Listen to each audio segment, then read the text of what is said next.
Once upon a time, the Southern Poverty Law Center served as a champion in the civil rights struggle. It's said that the SPLC helped put the Ku Klux Klan out of business.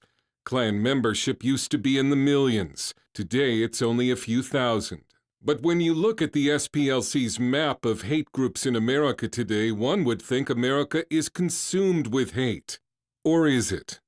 When you've put the Klan out of business and won all your battles, but you're not ready to close your doors, you need to find new enemies to fight. You might also need to change the definition of hate. One of those new enemies is former Vanderbilt history professor Dr. Carol Swain. Swain grew up in the Old South and fought poverty and racism to become a university professor. She's an expert on white nationalism, but she's publicly attacked the SPLC, and Swain, a conservative Christian, found herself on the SPLC's hate list as, quote, an apologist for white supremacists. Other SPLC targets have included Dr. Ben Carson, who was then removed from the SPLC hate list, female genital mutilation victim Hersey Ali, and even small charities like the Ruth Institute, whose mission is to help families and children.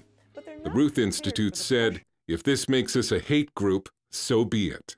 Among the list of Christian groups on the SPLC's hate map are many local churches, usually because they oppose the gay agenda.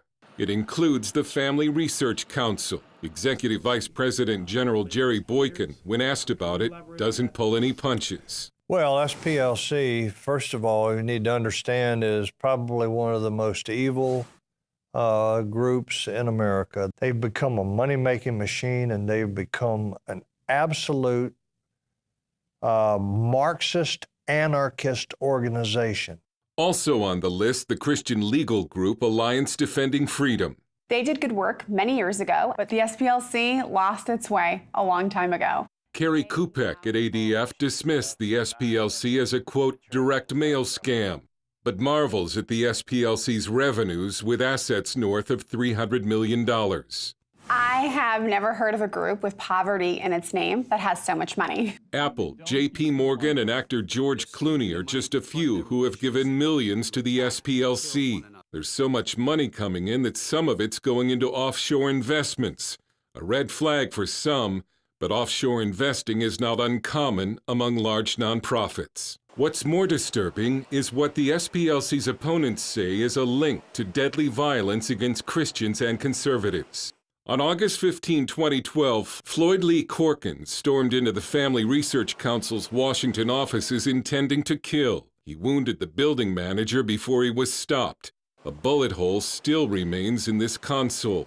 After his arrest, Corkins told the FBI where he heard about the Family Research Council.